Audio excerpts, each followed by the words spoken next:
from Plastic-Free Dalgety Bay, obviously. And we've got four other members of our team with us today. So Enos and Jess are going to be operating the technology and the sort of interactive side of things for us. And Lucy and Rebecca are going to be joining in with me, sort of on sort of like talking a bit about the content and expanding a bit on some of the issues that we bring up. Um, so I think there's so many people here. It's probably not worth sort of going around everyone for introductions. Will all be here all evening if that's okay. Uh, so briefly, for those of us who don't know Plastic-Free Dalgety Bay, and I think there are a few new people here, so apologies to those who do know us. So we formed about 6 years ago now, with the sort of mission to try and help our local community here reduce plastic pollution. And since then well, I should say it was initially through the Surface Against Sewage scheme, for plastic-free communities, which has about 1,000 plastic-free communities all over the country. And to do that, you had to meet certain objectives to get accredited as a plastic-free community, sign up a certain number of businesses, and so on and so forth. And we did that quite quickly after about 9 months. And since then, we've continued to work with, particularly with our local schools, the two primary schools here and Inverkeithing High School, with whom we were doing a beach clean only recently, for example, and I also spent a morning there talking to the kids. We also have worked with local businesses, trying to get them to reduce their plastic waste. And also, for example, we ran this scheme to get our local takeaway to accept tiffin tins and instead of putting everything in plastic containers. And we work with local community organisations like the Gala, so we'll be present at this year's Gala, trying to make it as waste-free in general as possible and trying to improve the sort of recycling situation there, and encourage people to not generate waste in the first place. So that's just some of the things we do. We also actually work at policy level with other organisations, like Friends of the Earth Scotland, trying to sort of put pressure on policymakers to get their act together on all things related to circular economy in general, actually. So I won't go on too long about that. If anyone has any questions about us, we can always get onto them towards the end of the session. But we thought a good way of approaching the sort of subject of household waste would be through our Guess Which Bin game. So it's a fairly interactive approach to it, where we're going to sort of have a few slides with different items and get people basically to guess which bin they should go in. But I'm going to hand over, but there'll be time after that, of course, for discussion, sorry. And if you want to interrupt during the Guess Which Bin or when we're talking about the sort of wider issues, then you're absolutely welcome to. You don't have to wait till the end, just interrupt. But I'll hand over to Jess now so she can explain exactly how the game's going to work and how and the sort of technical side of it. Yeah, absolutely. Thank you, Kim. So, as Kim mentioned, we're going to be talking you through a few slides which will feature different items of waste that you will be familiar with, and we'll explain just in case you don't quite know what the picture represents. And basically, a poll is going to come up on screen, and we're going to be asking you which bin that item of litter should go into, whether it be the blue, green, brown, or black, the ones that we usually use, or black / grey. I think we've sometimes hit a bit of a difference there. So basically, all you need to do is press which bin you think the litter should go into, and at the end we'll receive the results and we can talk it through, and we may have some additional information for you. And at that point, you can ask any questions as well that might come up. So without further ado, our first item of litter is a plastic bottle. So I am going to launch our poll. So coming up on screen now is the option for you to select one of the bins. So if you can please go ahead. Once you've chosen it, click submit. Brilliant. I think we have 100% have chosen green. So where do we stand on that one? What was the answer? Next slide, please. So, Wakey, wakey. no, and no, the technology doesn't work. Okay. There it comes. Okay. Yay. Oops, Oh, oops, no, oops. that's it. Yeah. Okay, sorry. brilliant. Yeah, we thought we'd have an easy one to start off with, make sure the sort of technology was working properly and everyone could get the hang of it. Obviously, it is the green bin, but really this is a sort of classic case in point where we've sort of drawn people here with the idea of sort of how to recycle stuff properly, but really plastic bottles are a classic case of, yeah, recycling is all very well, but it really isn't going to solve the problem of plastic waste that we're creating in any way, shape, or form. And I think to illustrate that, and apologies again if you've heard this spiel before, but it's worth thinking about the life cycle of a plastic bottle, and what it involves from cradle to grave, if you like. So a plastic bottle like the one you saw there will start life as ethane somewhere in the ground, probably in America, in Pennsylvania, where it will be fracked in order to extract it. Now, fracking's been banned in Scotland, as you know, but it's okay in America, apparently. So that's caused, as you've probably seen, people who can set fire to the water in their taps in the areas where the fracking goes on in America because of the leaks that are escaping into the water supply there.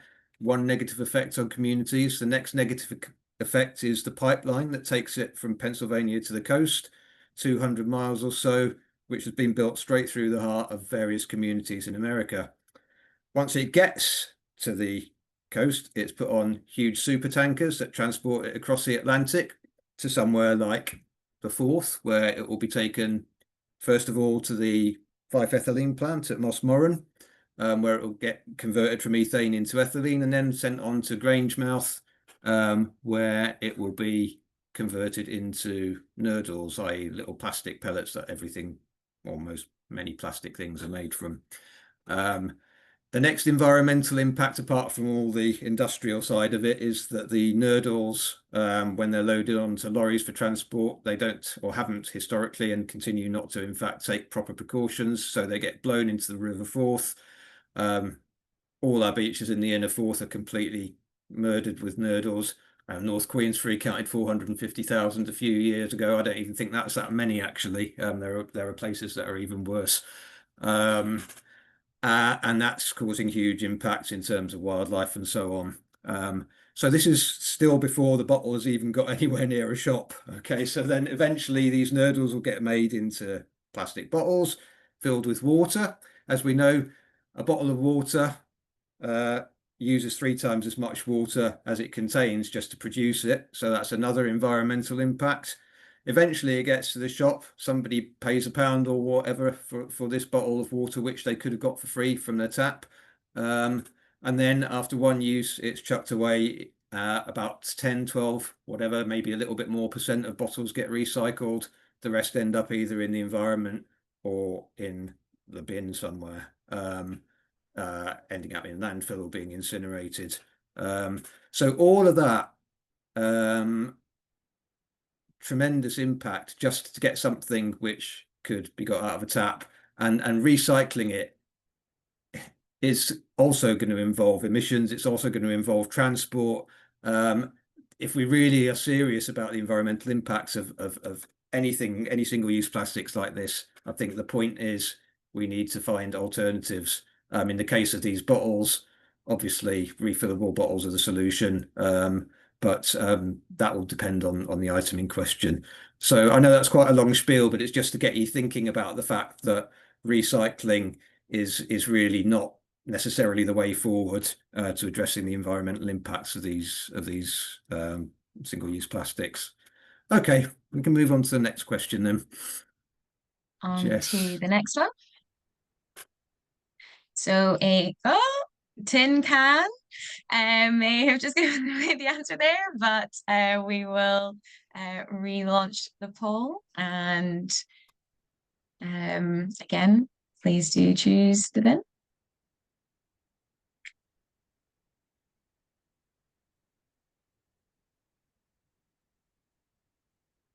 Lovely. 100% of people have chosen the green bin. Okay, brilliant.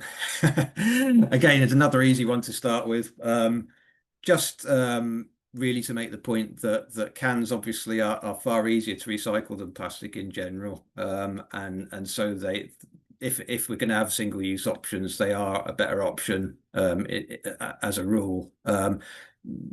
They can pretty much be recycled as many times as you like, whereas plastic bottles, for example, a maximum of 7 times they can be recycled before the polymers inside them break down to such a small size that they no longer kind of can effectively be reused.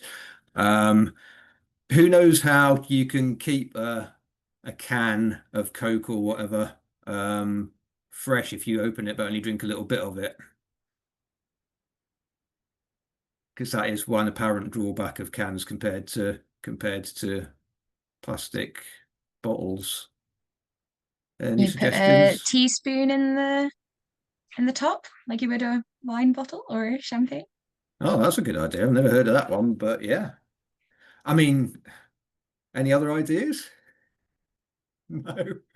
I mean, the easiest thing is to pour it into a bottle, isn't it?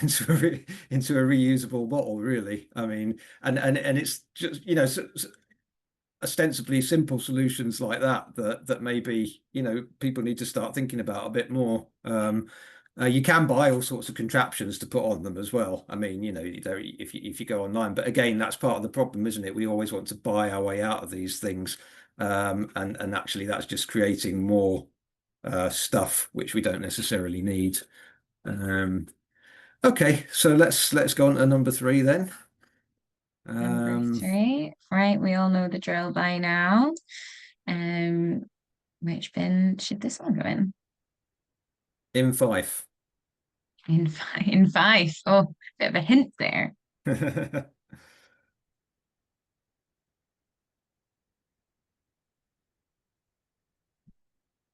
Oh, this is divided everyone.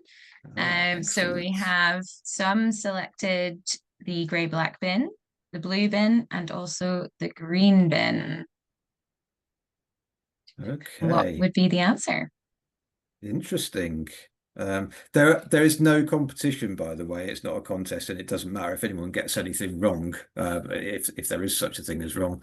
So in Fife, and it hasn't been as well publicised as it might be, but you can put soft plastics like crisp packets and other things that you can scrunch up. Hopefully everyone knows what soft plastics are compared to hard plastics, because I did do a talk once where I was talking about them for about half an hour and then somebody put their hand up and said, what are soft plastics? But they can be, you can put them in your green bin. I think the issue with that is that Fife Council made a big thing about taking soft plastics about three years ago now. There are 2 sides to this. The first is that these plastics aren't really recycled. They're downcycled, and it's not the same thing. So if you put a crisp packet in your green bin, it's not going to get made into another crisp packet. It will get made at best, if it happens at all, into well, it was going to be boards for the construction industry or things like picnic tables, park benches, that type of stuff. So what that means is that they're still using virgin resources, fossil fuels, to make the next crisp packet. So it's not a circular system by any means. And there comes a point where, you're going to have far too many picnic tables,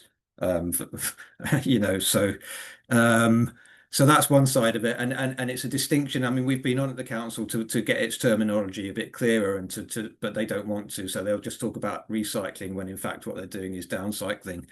The other side to it is that the plant that they opened in Fife to take these soft plastics in 2022 closed or went bust in 2023. And since then, Fife Council have been shall we say, reluctant to be transparent about what has been happening with the soft plastics that they're taking. There have been other environmental groups who have tracked the soft plastics from supermarkets using little tracker devices. So the supermarkets say they take them for recycling, and they found out that 70% or more have been either incinerated or sent to places like Turkey, where they're often illegally dumped. And I think the lack of transparency from Fife Council on this matter is kind of telling. They are promising that there's going to be a new solution announced very shortly. We're not allowed to reveal any details of that, but there should be something coming up about that fairly shortly. But in the meantime, as I say, we have our serious doubts about what's been happening with these things. So that's all I've got on soft plastics. If we want to move on to the next, now they're getting more difficult.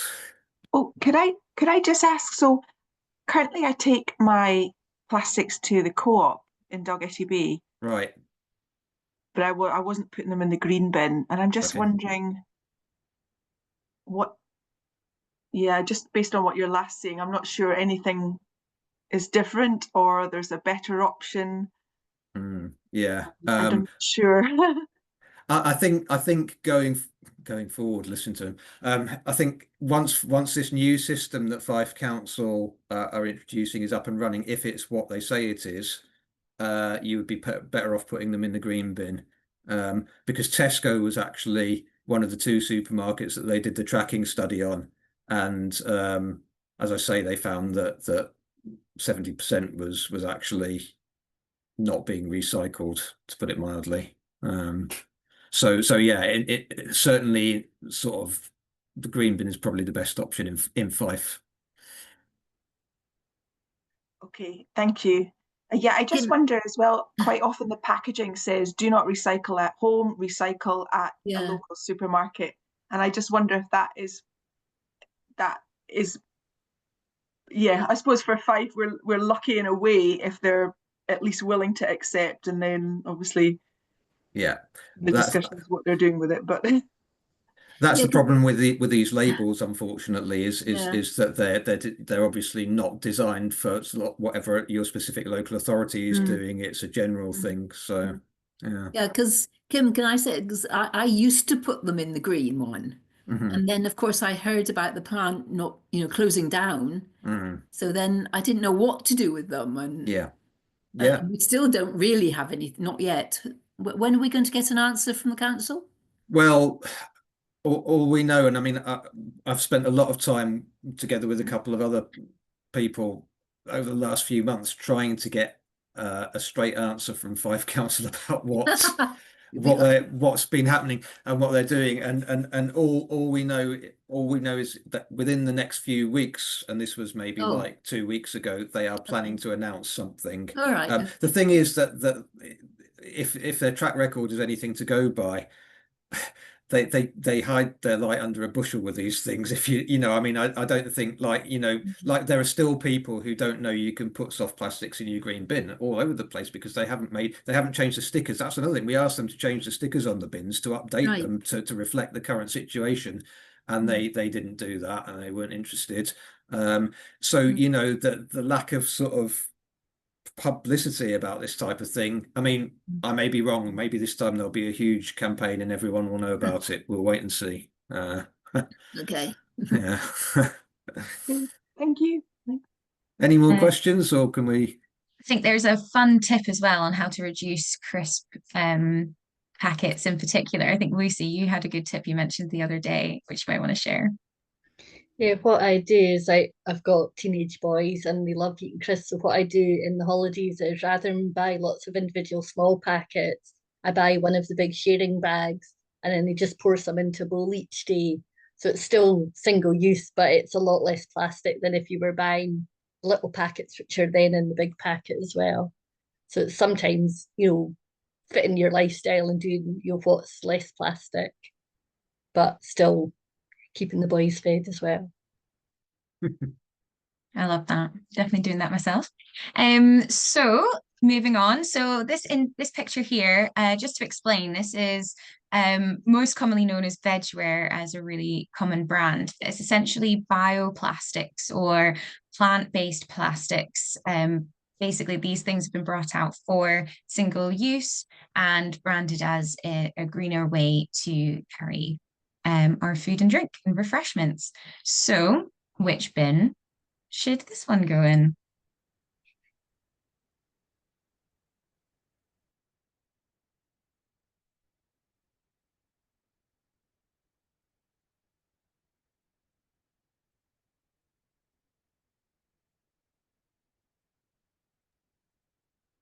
Brilliant. So we have some blue. We're at 67% blue. Oh, sorry, 62% blue, 23% green, and 15% brown. So what's the answer? The answer is blue, and this is we're sort of upping the ante a bit here. This is a really an issue where a lot of people don't really understand what's going on at all. So the first thing to say is that bioplastics or plant-based plastics or whatever you want to call them cannot be recycled. So you can't put them in your green bin ever. Right, that's the first point. So people think, oh, a sustainable thing must be recyclable. Well, it isn't. Right, that's the first point. Second point is that they are marketed as being compostable. Now, according to that, you should be able to put them in your brown bin, right? But compostable is a very complex issue. And in fact, if people are interested, once we've finished and they want to stay on for a sort of like after school session, I can talk at length about it. I won't do that now. I'll try not to. But essentially, first of all, so you can't stick them on your compost heap. Vegware, if you put it on your compost heap, there's a lovely photo somewhere that Rebecca gave us of somebody who tried to do that in VU Gardens, and basically they've got like a sort of lovely layers of compostable spoons after about 2 years going through the soil. So you can't do that because they're not home compostable. And even if the product like Vegware, which is industrially compostable, it has to be composted, firstly collected and sorted properly, but then composted in the right type of composting facility. Now, there are two types. There's what they call anaerobic digesters and in-vessel composters. And Fife doesn't have the right type for Vegware. So if Vegware gets into the Fife composting facility, it contaminates it. And this has caused the council huge problems actually with contamination of the batches of digestate. So basically Fife Council, and if you look on their website, you will see this, they recommend, they ask people to put Vegware and other bioplastics like this in the blue bin, which basically means they are not sustainable because they're just going to landfill. And they're essentially a plastic as well. They're made from different stuff, but the environmental footprint of that stuff is probably as great or even greater in some cases than fossil fuel based plastics. So and they're single use, of course, as well. So there are lots of issues, and as I say, we can talk more about them later on if you want to. Yeah, so basically the message there is that, again, recycling or composting or whatever isn't the solution. The solution is to go for reusable options, whether it be reusable coffee cups, even like, why don't you just, like people who eat out a lot, take their own cutlery with them, just have a knife and fork or a spoon in whatever bag they've got with them, and if they know they're going to need it, that avoids the need for a compostable piece of cutlery which doesn't compost. So that's basically the message we've got here. Any questions about that? Because it is quite a tricky issue. Is it worth mentioning wooden cutlery that you get as well, Kim? We're gonna move. We have one on wooden cutlery later on, actually. So we're quite happy. I'll be quite happy to just do that then. Sorry. That's fine. Sorry, I have a question before we move on. I thought the brown bins in Fife went to an incineration plant. Is that right, or is it made into compost? No, the brown bin, it should be organic waste, which is composted in an anaerobic digester. Oh, okay. Yeah. Thanks.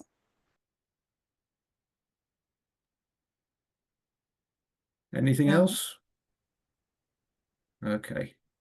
Okay, so on to 100% compostable wrap as advertised. Basically anything that is advertised as a compostable wrapper, such as in this case, a magazine. So without further ado.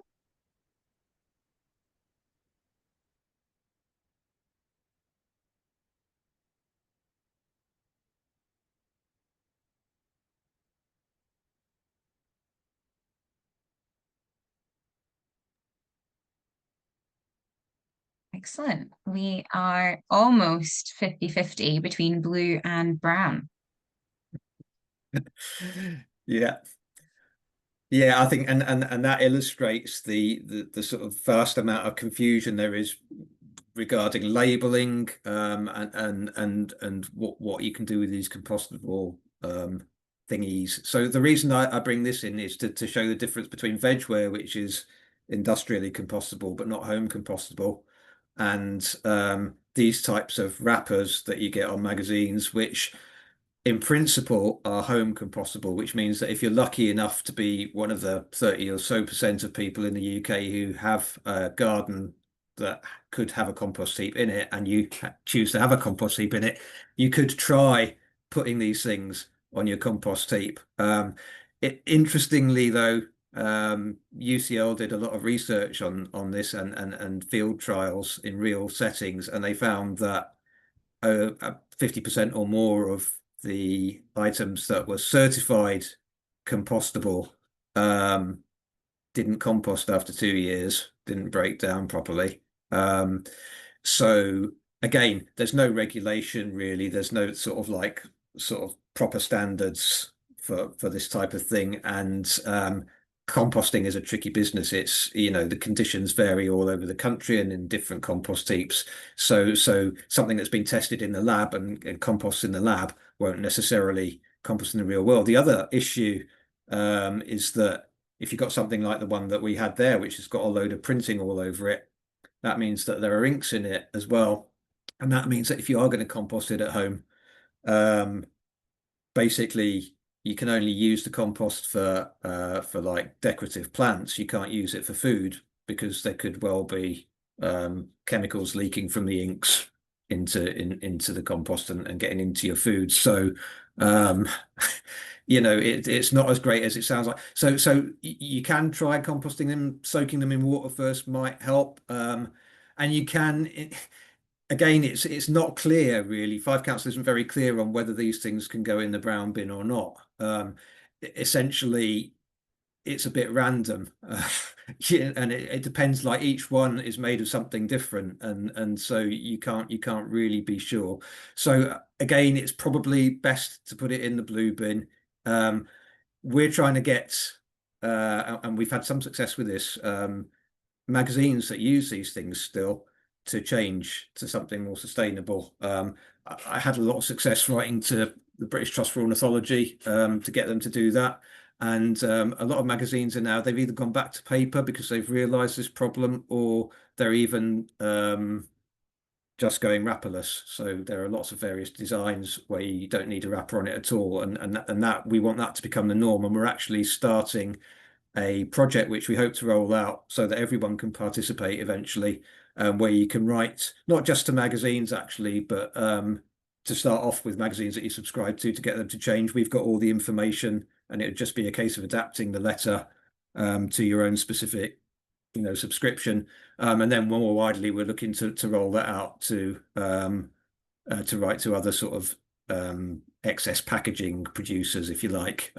So if you watch our Facebook page, hopefully in the not too distant future, we're working with Plastic-Free Dunfermline on this.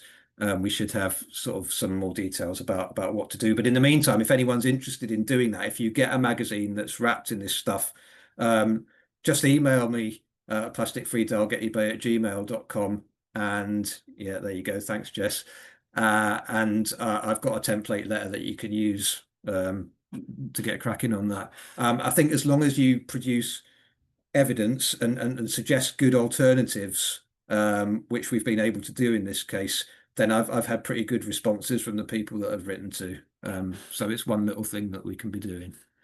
Okay, I'm tired of the sound of my own voice, so I'm going to hand over to Jess, and then Lucy's going to take over. So. No, fantastic. Thank you. And it was brilliantly timed. Helen commented in the chat saying she has difficulty composting tea bags because of the plastic in them. Little did she know the next slide would be on tea bags. So thank you for that lovely segue. So without further ado, let's hit up Paul.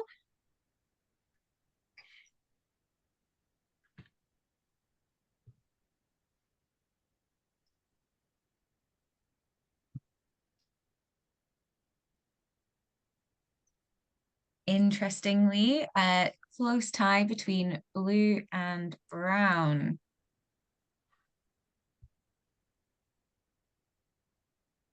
Lucy, the answer is brown. Interesting. Possibly. Kim's given me the first one, a nice tricky one too. Theoretically, some tea bags, yes, should go in your brown bin because a lot of them say certified compostable, which obviously means it's not got plastic in it and it'll break down in your bin. As you would imagine, though, they've done studies and about half of them actually don't break down like they say they do.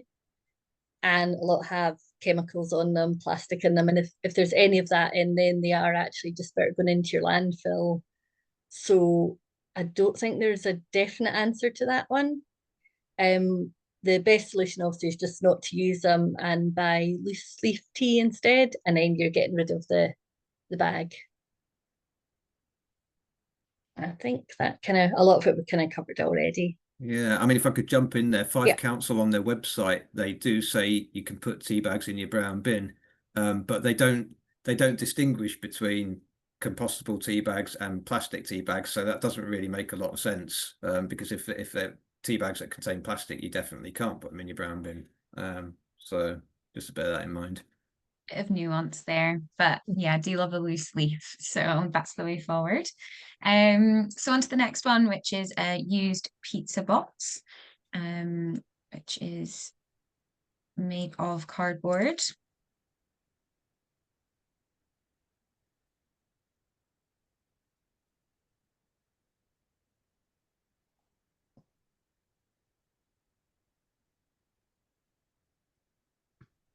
Can tell when people have to really give it some thought with the time it takes to do the answers. So we have about a third of people saying the grey-black bin, over half saying the blue bin, and onto the brown bin as well. So Lucy, could you talk us through this one? So again, it's not a definite answer. If it's covered in food, if it's greasy, got food waste on it, then it's not recyclable, so that bit should go into the landfill bin. But if the top half of the pizza box, or sometimes you put a lining in, if the actual cardboard is clean, then yes, it could get recycled into the black bin. But just make sure that there's no food contamination or anything. That's why I was hesitating, because I was tear mine in half, and half of it, the greasy one, goes in the blue, and the and that's exactly right. Yeah. So it's kind of weighing up, you know, is it dirty? Is it clean? Two buttons, you know? Yeah, I know. It's a bit of a trick question. Sorry. Yeah. Keeping everyone on their toes. Yep.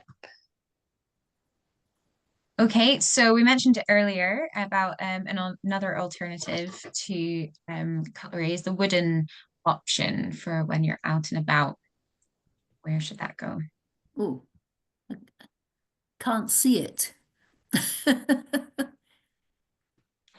The thing came up on the screen before I could see what was behind it. Oh, apologies. It's wooden cutlery. Oh, right.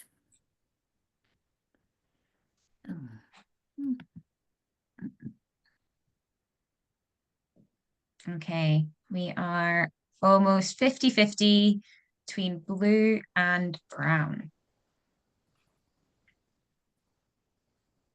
So yeah, the answer to this one is it should go into your landfill bin. because it's made up of little bits of wood and then glued together. If you do want to put it into somewhere, you could take it to the recycling centre, to the big skip that takes wood in it.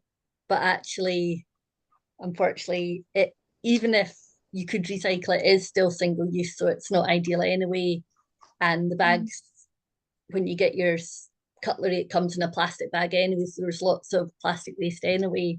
So my solution is I've got a little tub that I just keep in my handbag, and you can get them really cheaply online, and you get your own set, and it's amazing how often you're out and like you buy yogurt and like, oh, I don't have a spoon, but I do, and then I just put it in there, take it home, and then wash it. Or else take real cutlery. It doesn't need, this is bamboo, but obviously you can take any reusable stuff. Yeah, if I could just add to that, it's a sort of case in point of what I was saying earlier. When Scotland introduced the ban on certain single-use plastics in 2022, I think it was. So one of the things they banned was plastic cutlery. They also banned like styrofoam cups. And what has happened as a result of that is that we've got like a new problem with wooden spoons and a new problem with vegware. And you know, it's one of the issues where you just ban something, but you don't kind of think what's coming next. And essentially, like replacing it with a like-for-like single-use item isn't making a huge difference to the environment, if any at all. So you'll hear us sort of like, yes, you might be able to sort of like recycle it with the wood, but that's not really a massive way forward, and it's something that can be perfectly well avoided. It's just changing a culture from a single-use culture to a reusable culture. The problem with that is, I mean, I reuse wooden cutlery, but it doesn't, you know, once you start washing it, and it doesn't survive for for that long. So eventually you have to throw it away. So sorry, yeah, no, I wasn't suggesting you should reuse wooden cutlery. I'm talking more about reusing like, well, the bamboo stuff that Lucy uses. Okay. And I do. I mean, I wash it for my own use, but you know, but it doesn't. A few washes and it needs throwing away. Another option also is if you are out, you know, sometimes you can buy a sandwich that you don't need cutlery, you know, or other things that you don't need a fork and knife or spoon for. So sometimes I'll be thinking a wee bit differently about what you're buying. Or with a bit of forward planning. I mean, it's like, you know, I've never really understood why people need to buy bamboo cutlery when you've got like a drawer full of knives and forks at home. Personally, I just can't get my head around that one. But yeah, no, these were actually, my mum's friend had a pile of them and was getting rid of them. So it's a kind of passed on single-use cutlery. I think for me, it's just the convenience that it's in the tub. So even when it's dirty, I can just stick it in there and it's not going to fall out my bag, and then I can take home and wash it. Yeah. So I've got one of those that somebody gave me, but I think they're actually plastic, but they they feel kind of plastic. They'll last for decades. So yeah, hopefully. Absolutely, Lucy. We definitely don't want a yogurt covered spoon covering everything in your handbag. No. So that's nice and convenient. So moving on to the next one is, anyone who's been on a litter pick, you'll have seen a few of these around. These are vapes. Obviously they've come in the last few years as a slight alternative to smoking. So once again, let us know what you think.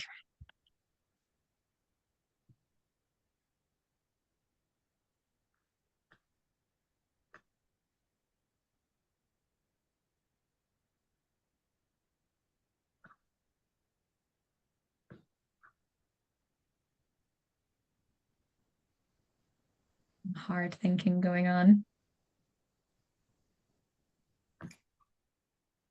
Give everyone a few more seconds. Okay, I think we're at 100% going with blue. All eggs in that basket.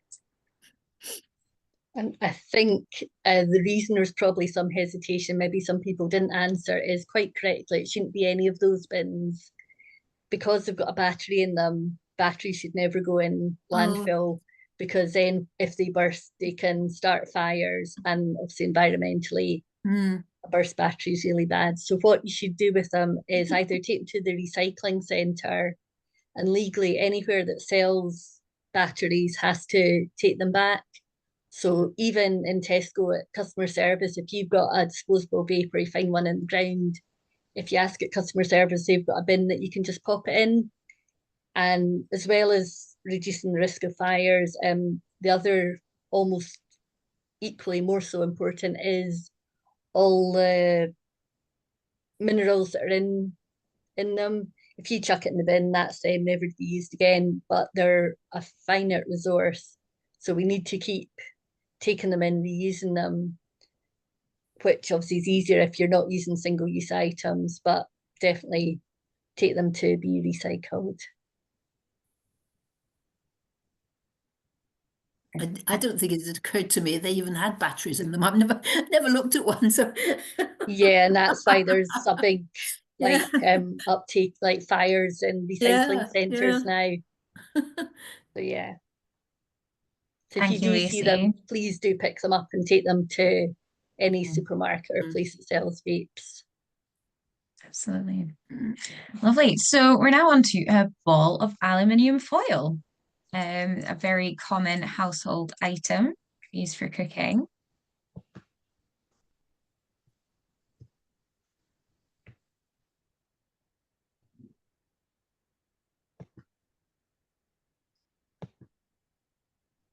Speedy answers here. Excellent. So we have 83%, 85%, sorry, are saying green, and 15% are saying blue. Okay. Oh, congratulations if you said green. Yeah, so basically the only thing that I would say about it is, rather than put every single little bin in, if you save them up and then make a ball, and then when it gets to the size of a tennis ball, put it in your bin then, and then it's easier when the machines are sucking it up, that the little bits won't get missed out. So this is our Easter egg ball that just gets bigger and bigger. I always wash it. Should I? Yeah, ideally, yeah, you want it to be as clean as possible, because again, any, like with the pizza box, any food contamination can ruin the batch. Thank you. So moving on, so these are again very common in every household. Anything that holds a pill or a bit of medicine, or blister packs. So which bin should that one go in? None of them. Don't know. You're starting to get the hang of our quiz now. All our trick questions. Well, you still need to pick an answer. So which one are you going for? Well, ugh, yuck. Don't like any of them. Well. Okay. Definitely some deliberation going on with this one. Okay, so we have, we split it 2/3 and a third. So 2/3 to the blue bin and a third to the green bin. Great. So this one's over to me. So thank you for sharing your thoughts. Nobody is right and nobody is wrong. So this is another one of those items that, well, it does go in the blue bin. It's the best that you can do. You can't put it in the recycling, but there's a better way. So you can get these recycled at certain places. So currently we know it's at Ingles Vets, in Inverkeithing, but also in Dunfermline. They collect pill pouches, what are they called? Those things? Blister packs. Blister packs, that's it. And they can recycle them there. It doesn't have to be a pet's blister pack. It can be anything that you use at home. So that's one option. And Boots has also started, they did a trial for a bit that we got very excited about, but they've now put it out countrywide. So you can now take them into Boots and get them recycled there as well. They have some award schemes, so you can get Boots points for that as well, but you do have to do it en masse and, well, a certain amount at a certain time in order to get them, and also buy something. So, you know, it's a little bit of a loyalty type scheme that they're trying to get you there. Kim, I think you had some points to make. Yeah, sorry, but it's a couple of things actually. But firstly, again, it's a case of it's not recycling. Actually, they're not going to get made into new blister packs because these things are incredibly difficult to like pull the foil off the plastic and do stuff with. So it's the same old thing that they're getting made into, you know, TerraCycle type products, which are like park benches and stuff. So again, more resources will still be needed to create new blister packs. There are companies that are trying to find more sustainable solutions. We use like omega-3 tablets, and the company that does them has produced these pouches. Now, this won't work for medicines, obviously, but it will work for sort of like things that are not classified as medical products. And these are actually about as sustainable as you can get. They do have the composting issue. They are industrially compostable, but whether they're home compostable or not is something that's still up in the air, but they're working on it, and they are trying to find a solution to blister packs. There was also a really interesting study that I read a while ago about the fact that one way that you can reduce the amount of plastic in blister packs, they calculated by up to 60%, would simply be by changing the footprint, so making the gap between the individual pills a bit smaller. And these guys did the study on that, and hopefully that will get adopted by the industry as time goes forward, because it is a serious sort of like, if there's one question that I think we get asked more than any other, it is what do we do with blister packs, and you know, it is a very difficult issue to solve. So hope that there are moves afoot to kind of come up with better solutions, if you like. That's really good to hear. Make changes happening. So again, unfortunately, very common on a litter pick, beach clean. These are single-use menstrual products. Again, mostly made of plastic. So again, over to you.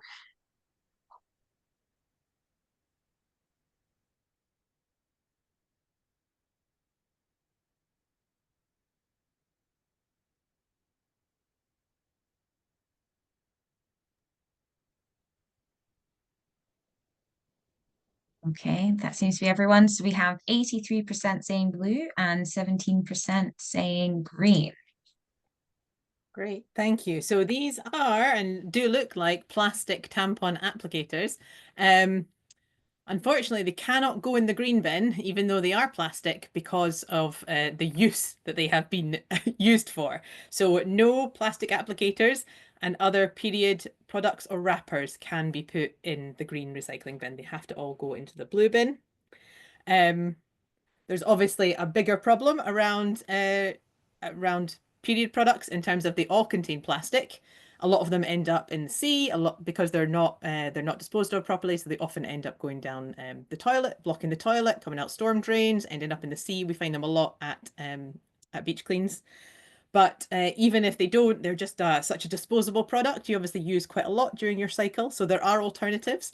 So I'm just going to give you, I do a workshop all about alternatives to single-use plastics and period products. I'm just going to very quickly do a tiny little demonstration. So this is a menstrual cup. This goes inside the vagina, and that collects the blood, and then you pour it into the toilet. A lot of people really love these. They are the most cheap option.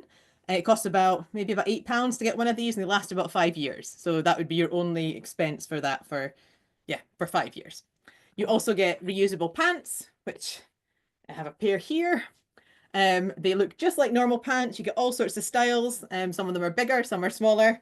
They've got slightly thicker bit where your vagina is, basically.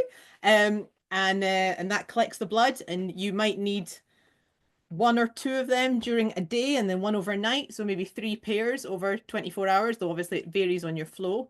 They're a really good thing to have if you are doing something sporty or whatever, even as a backup for whatever else you're using, like a cup, or if you wanted to use a tampon. They're really good for collecting any blood that you're worried about getting on your trousers.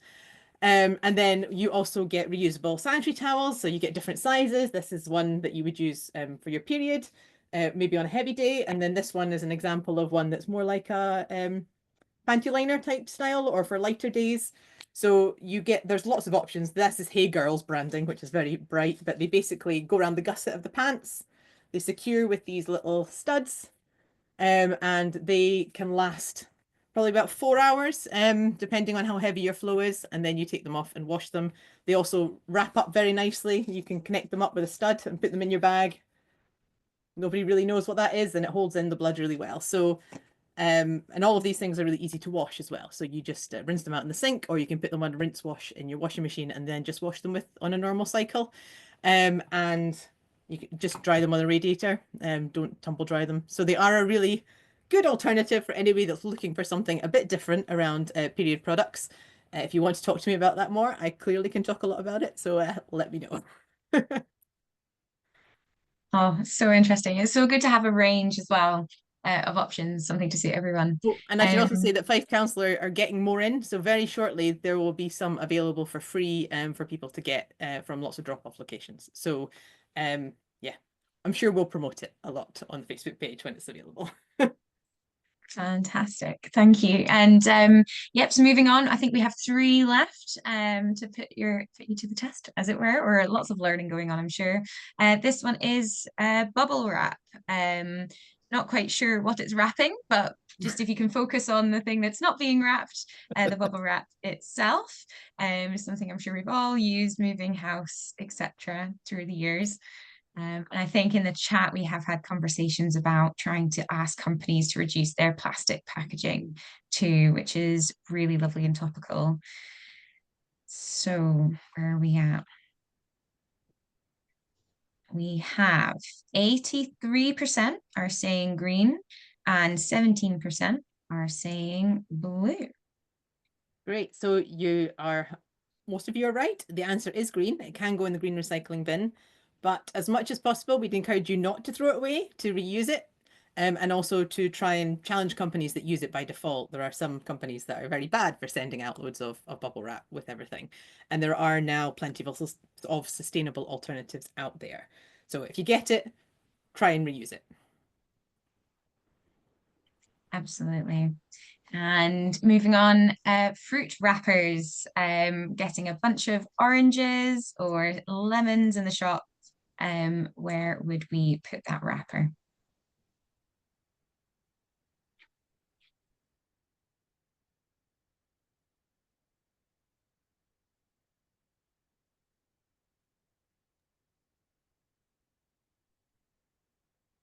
Excellent. So 83% have chosen green and 8% blue and 8% grey or black. Okay, great, interesting. So this is also green, as we can see from the screen. The netting and label can all be recycled, but there is often a metal clip in there as well, which connects the two. So if you can take that off, it'll make for much better recycling. The other concern with these is that they're so light, and obviously if they don't go to the right place or they blow out of your bin, they can become a risk to wildlife. So if you can tie a knot in the mesh, then that will try and prevent as much as possible them creating such a risk to wildlife as well. We also, I guess, would like to stop use of these. We don't think that they're necessary. Ideally, we would be buying our fruit loose, and we don't think that these provide much of an advantage over like loose fruit and veg. So we would encourage you to engage with supermarkets and to write to them. We can also support that kind of thing if people are interested, because yeah, loose fruit and veg is obviously the way to go, and it means you've got the right amount that you need for your family. You're not bought into having to get 20 when you only need 2. So that's what we'd encourage you to do. Absolutely. I tend to take my own little bag with me to put the fruit in, and I try and pick fresh where I can. And the last one to learn from today is our big favorite cling film, used to cover food most of the time, keep things fresh.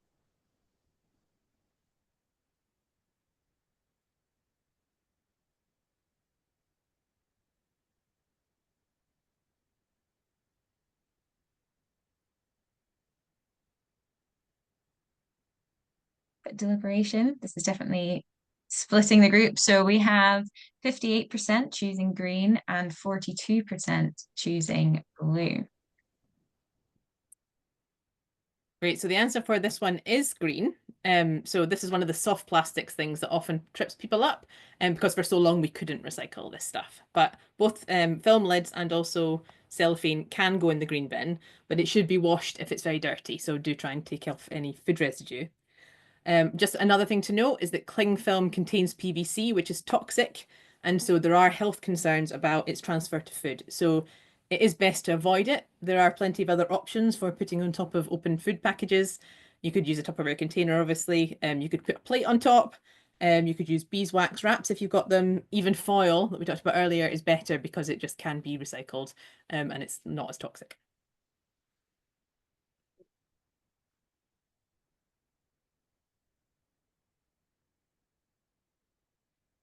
Great. So having said all of that and been through all of that, this is the, what's it called? The waste triangle, hierarchy in a triangle. And we would like to encourage you to think that recycling is actually the last resort. So you can see that rotting in landfill or composting in the ground is obviously the bottom of this triangle. But there are many things that you can do above that, above recycling. So ideally, we want you to refuse products as much as possible, and we're trying to do that as much as possible ourselves, to reduce the amount of things that you consume, to reuse what you get, to repurpose things if you can't reuse them for the purpose you had them previously, and also to repair things when they can be repaired. Overconsumption is really at the root of a lot of the problems that we've got around waste, and so yeah, the best way to reduce it is to reduce your overall consumption following these principles of the waste pyramid. What we'll do is we'll recap on the next few slides what can go into the different bin, just to help you get that, remind you of what those different things. So the green bin is the plastics and cans bin, really. Obviously do remember here that it's a lot of it's being downcycled rather than recycled. So in your green bin, you can put hard plastics, and that includes coat hangers, which are a thing that people ask us about a lot. You can put soft plastics, you can put cans, crisp packets and sweet wrappers, bubble wrap, also aluminium foil and trays and bottle tops, other things that are made of aluminium that you might get food in, and then cling film as well. Obviously, if it's contaminated, it'll be sorted and it'll be landfilled. There is a bit of an argument out there that if you're in doubt, you could put things in the green bin because that is the bin that's sorted, whereas the rest it's just contamination. But we are not going to encourage you to just use the green bin as put everything in there type thing, because the Scottish Government is planning fines for that, as well as it's obviously not the best thing to do. The best thing is to put it in the right place in the first place. So we're not formally recommending that approach.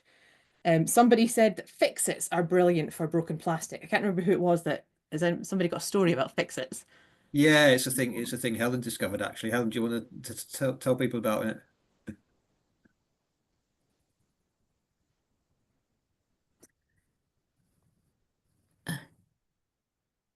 Oh, I think you might be You're muted, Helen. on mute at the moment, Helen. Sorry, I'll start again.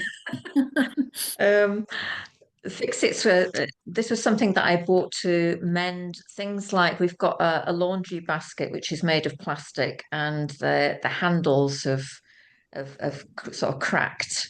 And also one of my plastic watering cans, the handle has snapped as well.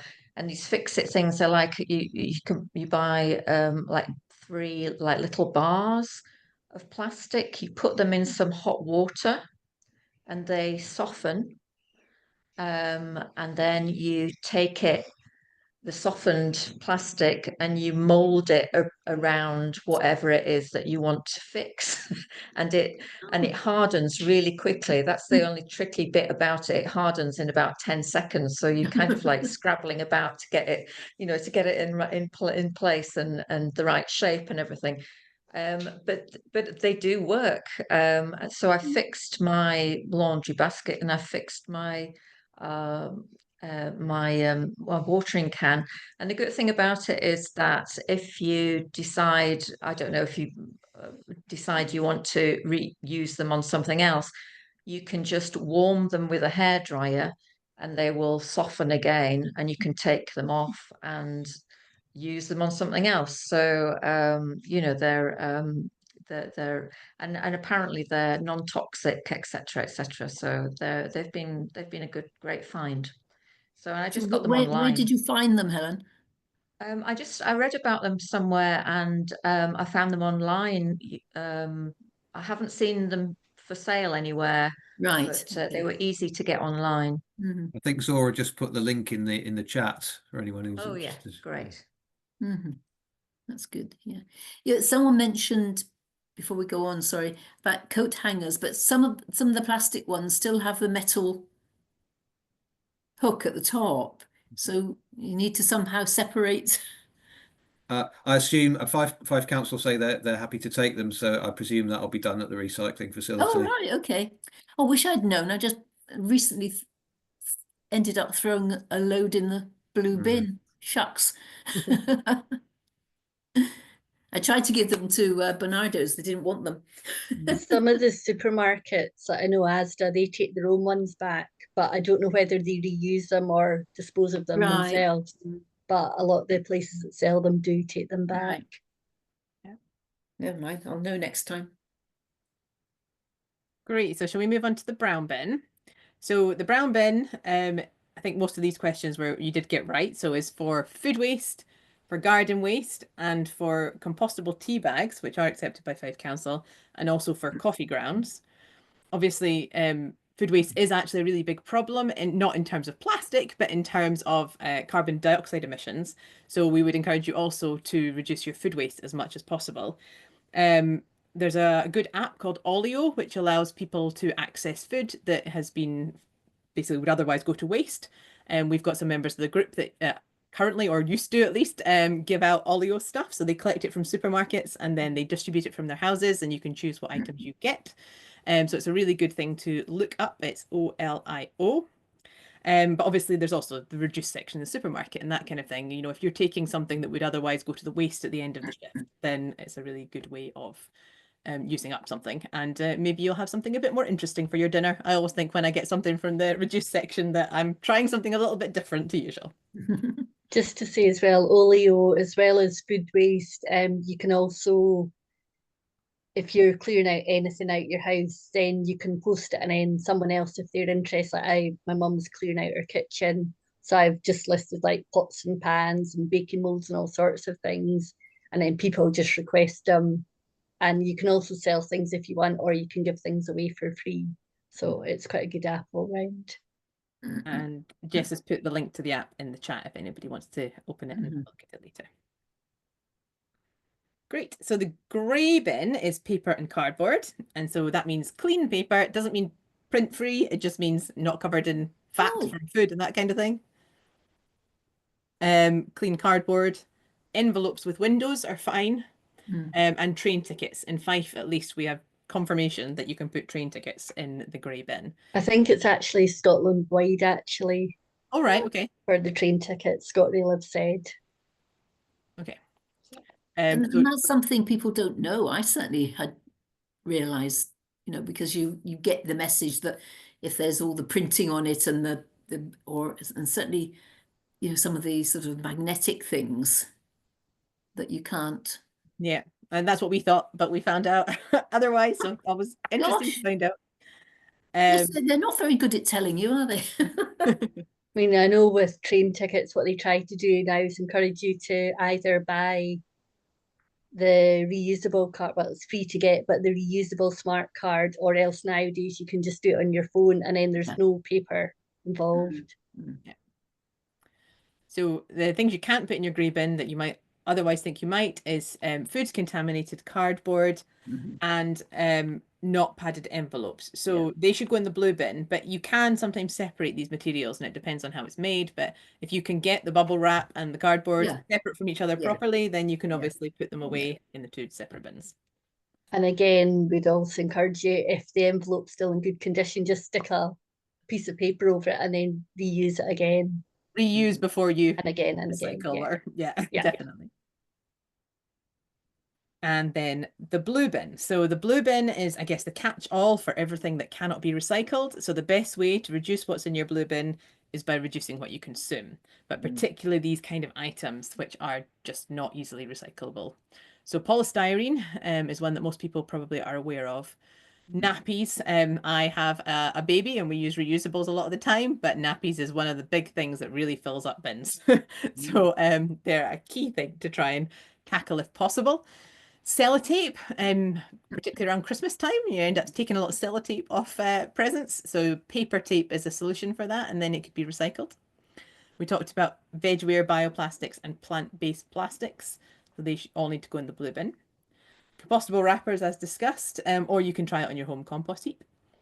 Non-compostable tea bags, food contaminated cardboard, blister packs, if you don't take them to the recycle point, and elastic bands, so they can't be recycled, and that's one that often trips people up as well. Right. I tried to give some back to the postman once. I don't think he was very happy. I think Kim's chased the postman down. Is it Kim, or was it No, somebody else? yeah, no, not the postman, because I don't think I don't think the postman are to blame for this. I think it's the post office who is to blame for it. Yeah. And I mean, I've written to them on several occasions because these elastic bands. I mean, if you live somewhere where the postie parks is van particularly, and it varies from one individual to another, you can get, you know, we used to get like 5 or 6 every day outside our house, and these things get flushed down the drain, and again, you know, I've seen wildlife entangled in it, and it's not a pretty sight. And well, I was going to say animals. I mean, even I find my cat playing with them, and I'm absolutely terrified that she's going to bite a piece off and swallow them, you know. And you know, the point is the post office should be able to come up with a system on the salaries that some of their chief executives are on, you know, which is slightly more sustainable. But it's one of those battles that I'm still collecting them. I know there was a guy in Liverpool who got in the news for having a massive, great big ball of them that he'd made up. And one day I'm going to find something to do with them. But it's sometimes there are sort of like other more important things, or you know, things where you're more likely to make progress. So.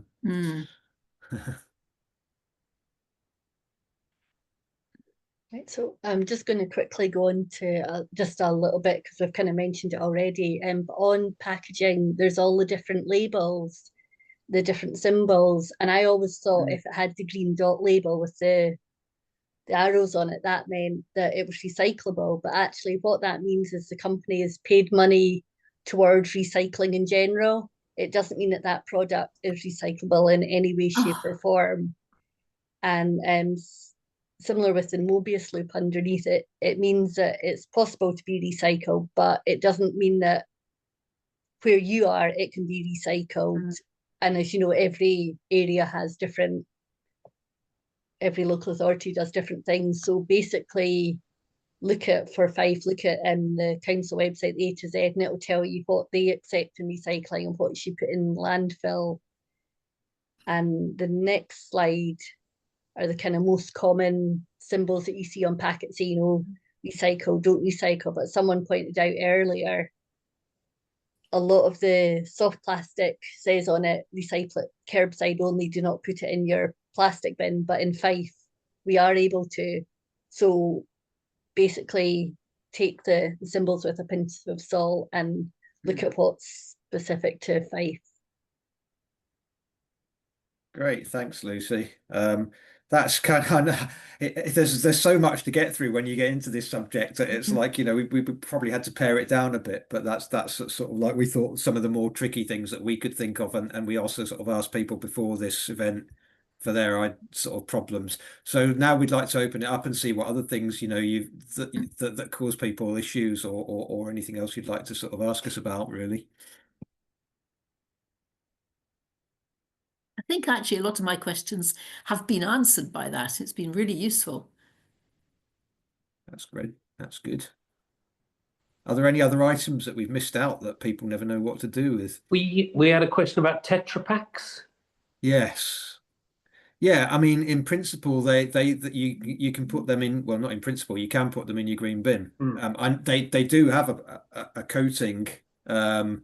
Again, it will depend on what the product is, whether it's a plastic coating, and they are developing sort of other forms of barrier that don't have a plastic coating. But yeah, that can be recycled with your paper, according to the council.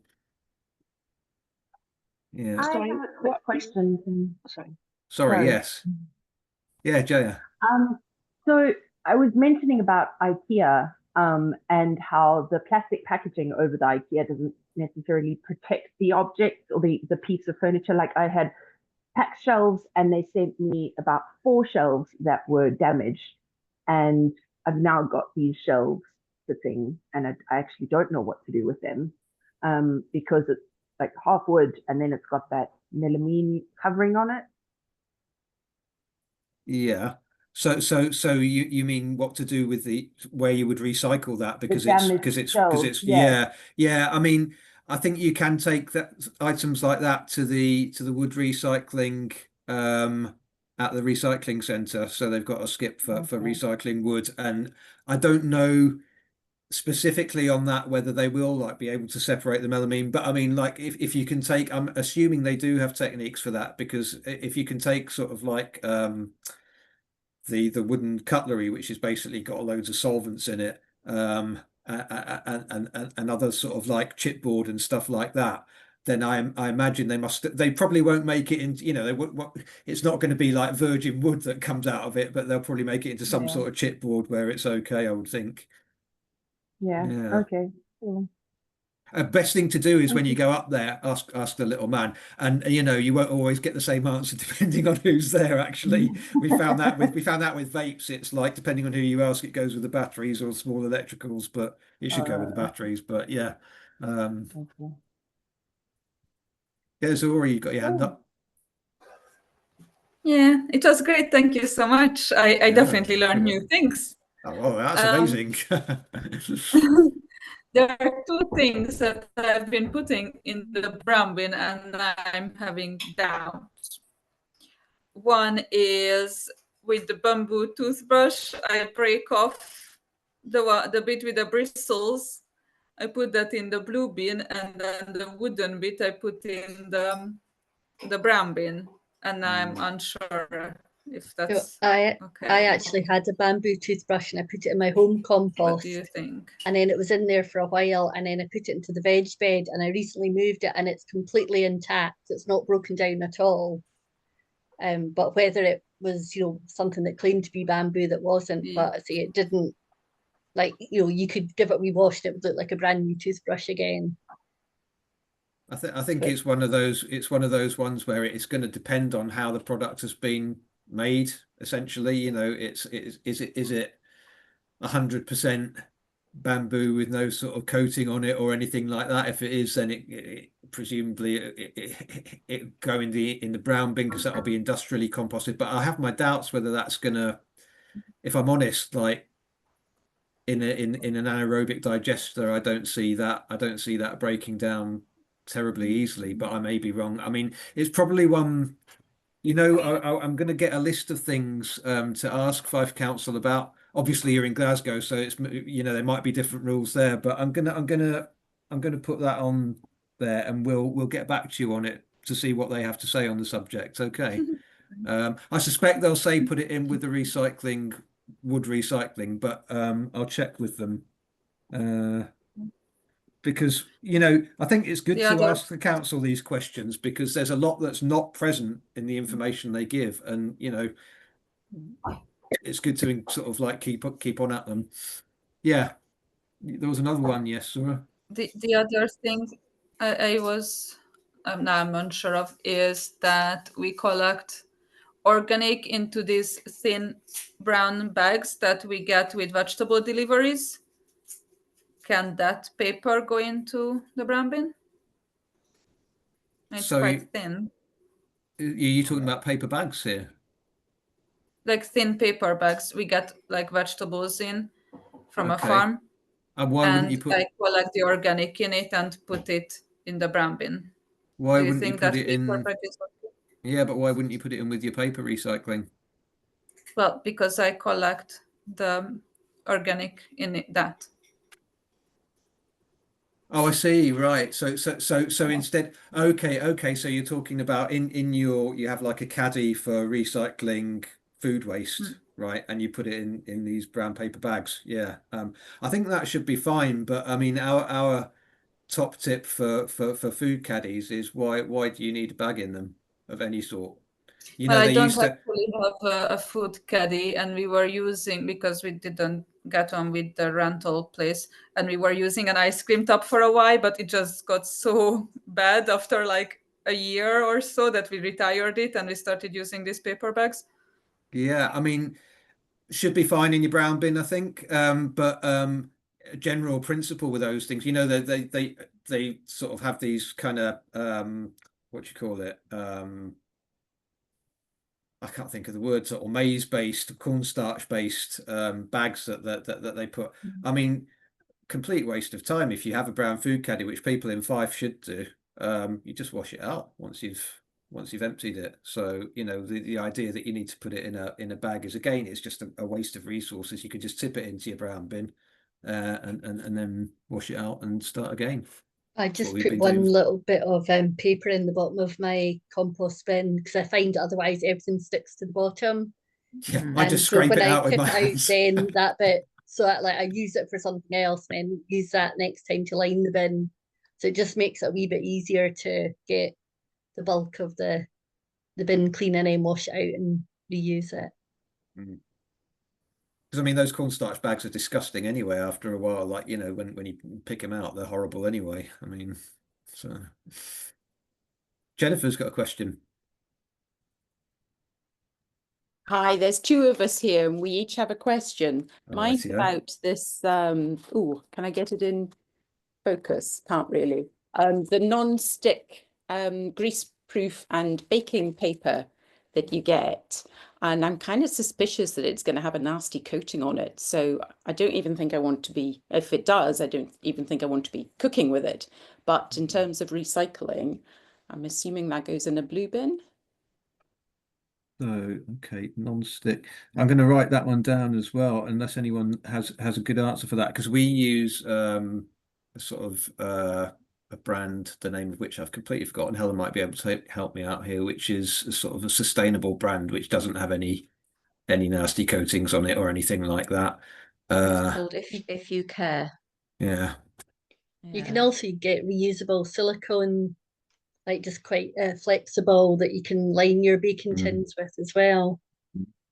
So I mean, we definitely suggest like looking at sustainable alternatives reusable in the first place. But you're right that may I mean, it may well be that it has something nasty on it and that it can't go in, certainly not in the brown bin then.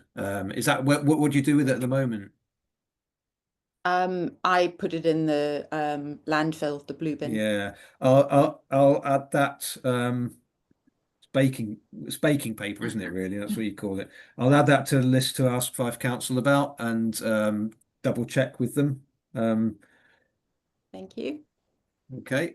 I have a question as well. I'm with Jen. Hi, my name's Jill. Sometimes I'll get something will be given to me in a cardboard box that might have a sort of gloss outside kind of finish on it, like painted, or have a brand or something. And usually I would peel the outside off the box and put the card in the card bin and this peeled off layer in the blue bin. Is that the way to go with that, or is there a better solution? Yeah, no, that's pretty much what I mean. That's the best. I think that's the safest option. I have like it when you look on the council website, they do say that a lot of these things, or the recycling process sort of like removes them.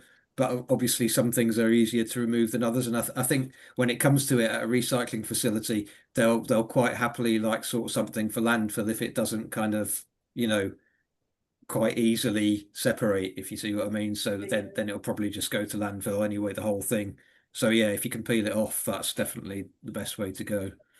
And I'm just remembering also, similarly, there are sometimes things that come through the door that might be like a magazine, you know, not asked for, that's quite glossy, that kind of thing. I tend to put in the blue bin because I don't think it seems like it could be recycled, and those are supposedly cards. I think any magazine, any sort of glossy stuff like that can be recycled with your paper. Yes, yeah. What I do is I test it if you can rip it, because quite often it looks like it's paper, but it's actually like plastic lined, which I then obviously wouldn't put in the paper bin. Yeah, but if it's just like a glossy magazine, that should be fine, because that should be easily tearable. But you're right. Thanks.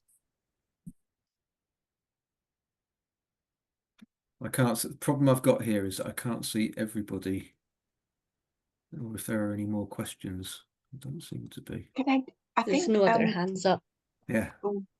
And yeah, Pauline. Sorry, yeah, go ahead. And someone just mentioned about I don't know if it was tetracycling. Is that the same as TerraCycling? And if so, what do we do with products that say they're suitable for TerraCycling? Okay, so I think right. I might have pronounced that wrong. No, I think there are two things which you might be getting you muddled up there. So there's Tetra Packs, which are like the juice carton type things or milk carton type things. Oh, I am getting them muddled up then. Sorry. So that's just a sort of brand name for like cartons, what we used to call cartons, and TerraCycle, which I mentioned briefly earlier, is a sort of quite a big business now, where they have all sorts of they take all sorts of difficult to recycle items, and they establish local collection points for them. So the big one here was crisp packets originally, before you could put them in your green bin. You could recycle your crisp packets if somebody decided to set up a TerraCycle recycling point for them, which one of the original members of our group did actually in Dalgety Bay. And they take them and they make them into, like I was saying, park benches, picnic tables, or stuff like that. So they don't actually recycle the stuff, they downcycle it. And they have a huge range of items that they take now. I forget what all the stuff is. They often, to be honest, sorry, most of the TerraCycle, because I looked into quite recently to see if we could do it with schools, most of the stuff they collect goes in our green bin in Fife anyway. And then schemes that they did have that we saw, like for toothbrushes and things, have stopped those schemes. So there's not really anything that we can't recycle ourselves. Yeah. And things like electricals can get collected at B&Q or Curry's or at the recycling centre, which kind of rules out pretty much all of the TerraCycle scheme, and a lot of them you need to pay for to join. Yeah. Because the TerraCycling I looked at, the nearest point I found anyway, was between Cooper and Leven, and I couldn't find any other location in Fife. So I've got these cheese wraps that have got TerraCycling symbol on the back, and I've got 4 or 5, and I've had them for months. I think people can choose to sign up, but then that person has to pay to be a recycling centre for a lot of them. Yeah, probably the reason that you can't find any is that they don't TerraCycle themselves only take the stuff. They don't manage the points, the recycling points, the drop-off points themselves. There has to be an individual member of the public or an organisation that does that for them, that collects them and sends them to them or arranges for them to be collected. So obviously, that's quite a big commitment. But the cheese wrappers, they could just go into your green bin because they'd be classed as soft plastic here. Right, okay. So as long as they're clean, they can just go straight into there. Okay, thank you. Any more for any more? Can go back to toothbrushes again. Yeah. Because I've discovered a company that make aluminium toothbrushes. And the heads, they send them out regularly, and you send the old ones back for recycling or whatever they do with them, and then the whole of the toothbrush itself, the handle and everything is made, as I say, I think aluminium, and when you've finished with that or whatever, it lasts for years, but if you do, you can send that back and they recycle it. Yep. Helen's got one as well, actually. Oh, right, okay. Can you remember the name? I can't remember the name. Suri is SURI. Yeah, definitely recommend that. Yeah. Helen, you've had a good experience with it too, haven't you? Yes, very good. Yeah, it's a sonic toothbrush. Yes, it's sonic. I think which always makes me think about like Doctor Who with his sonic screwdriver. Exactly, that you're using on your teeth, but and it makes a much more pleasant sound than the ordinary electronic ones as well, don't you think? Yes, it's quite a sort of soft, soft sort of humming. But I found them very effective. And yeah, you collect the heads and send them back when they're worn out, and then you can send the body of it back as well. Yeah, very, very Siri is it? Yeah, very good. Siri, Siri, that's right. Looking, yeah, even the dentist recommends it. Wow. Yeah. That's great. Brilliant. Any other urgent questions? I mean, if you think of something afterwards and you know that you'd like us to follow up with the council, like I'm always happy to do that. You know, I don't care if they find it annoying, because it's like, I think the information that they give about all of this stuff is woeful, to be honest. And I think there's so much confusion out there amongst people that, you know, we need to try and do something. Yes, there's our email address if you want to email us about it. Well, okay. Before you go, we do have an option to take this further. Originally, before we sort of came up with the idea for tonight's session, we were thinking of this sort of idea of trying to get individual households to engage in a project with us where they would record the waste they were generating and what bins it was going in, and then sort of work together with us to see specifically for their own individual circumstances, you know, how we could help them to reduce basically the stuff that they were not only sending to landfill but also recycling, because as you'll have gathered, you know, recycling in our view is barely better. So if anyone's interested in participating in something like that, we've lost the ability to show the slides now, but it doesn't matter. Get in touch. Let me know. We've got a recording sheet ready to go.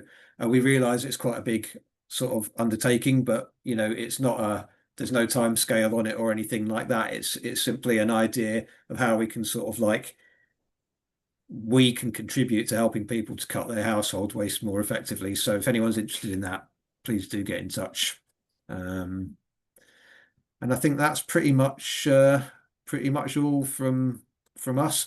As I say, there was the option to go on more about compostables, but I think we'll leave that for another day because we've already been going for over an hour and a half. So thanks for sticking with us. We appreciate it. And I hope it was useful for people. Yeah, very much. And I think that's pretty much all from us. So thanks for thanks for all the links that people have put in the chat, and hopefully we can keep a note of those. Yeah, hopefully that's part of the recording process, that it records that as well. And as I say, we'll be sticking the video on YouTube as well at some point, and putting it on our Facebook page, so that if you want to share it with people who couldn't make it tonight or whatever, then you'll be able to do that. So brilliant. Thanks very much. That was great. Okay, thank you. All right. Good night.